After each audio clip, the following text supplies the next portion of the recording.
गणेश. संहार तारकासुराचा, संहार तारकासुराचा.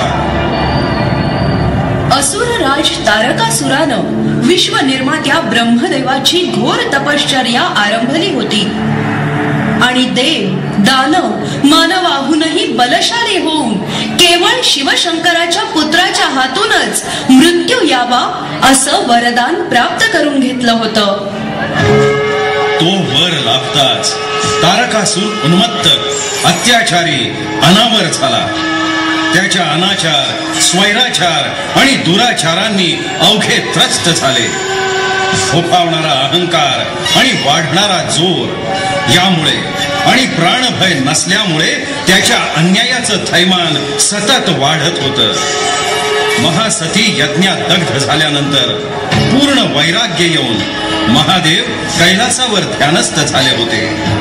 त्यांचा विवाहच अशक्य असल्यामुळे त्यांचा पुत्र आणि त्याच्या हातून मृत्यू हे असंभव होतं.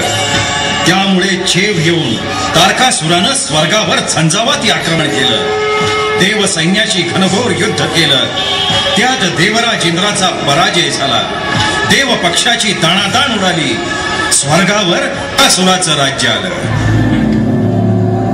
ब्रह्मदेवांकडून तारकासुराच्या मृत्यूचं गूढ समजताच देवगणांनी तात्काळ विष्णू, नारद, मदन यांच्या सहाय्यानं शिव आणि आदिशक्ती पार्वती यांचा विवाह घडवून आणला आणि शिवशक्तीच्या पोटी जन्माला आला तेजस्वी शौर्यशाली कार्तिकेय.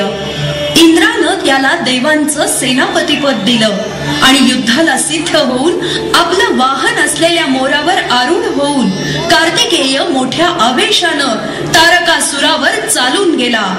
षडानंद कार्तिकेयानं आपले सिद्ध मंत्र, अस्त्र शस्त्र परजली. मोरानं शक्तिशाली पंख पसरून वेगानं उड्डाण केलं. तारकासूर आणि कार्तिकेय समोरासमोर उभे ठाकले.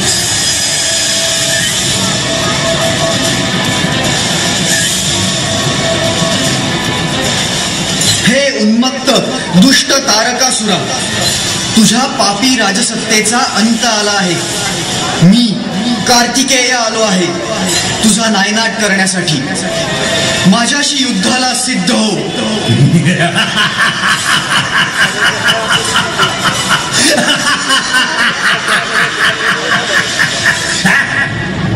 तू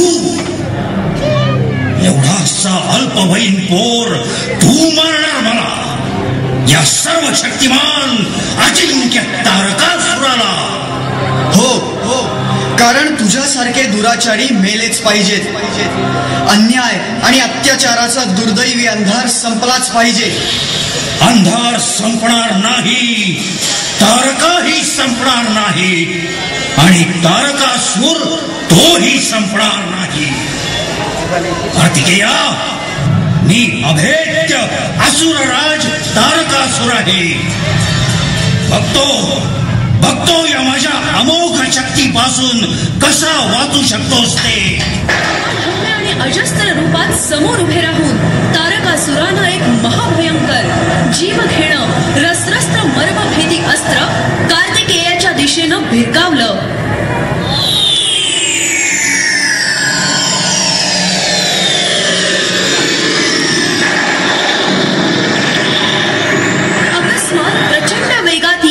ते कार्तिकेयाच्या छातीवर आदळलं, वर्मी लागलं आणि कार्तिकेय खाली कोसळला.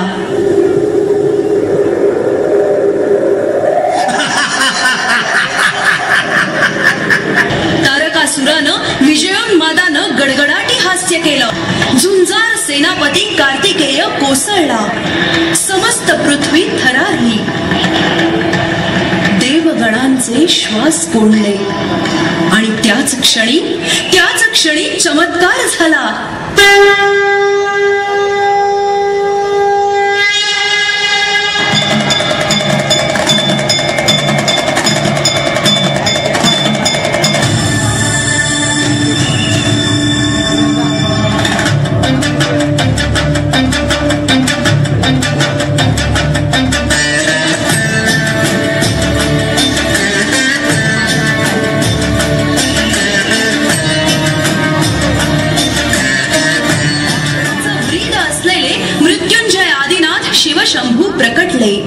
आणि त्यांनी आपल्या विराट बलशाली हातांच्या ओंजळीत कार्तिकेयाला अलगद झेललं.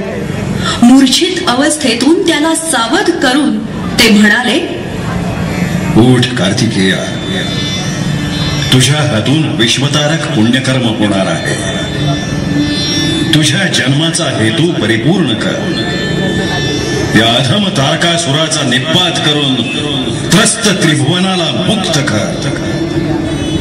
कार्तिकेय शिवांच्या तळहातावरून उठला. त्यानं बळ एकवटलं. तो आकारानं वाढू लागला.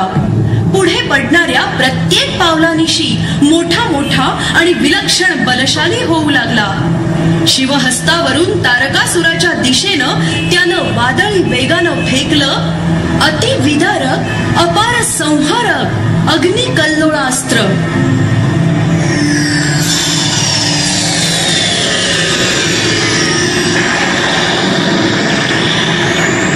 त्या अस्त्राच्या मर्माघातानं तारकासूर तळमळला. जळत तडफडत त्यानं आकांतानं किंकाळी फोडली आणि हातपाय झाडत अचके देत कळवळत अखेर प्राण सोडला.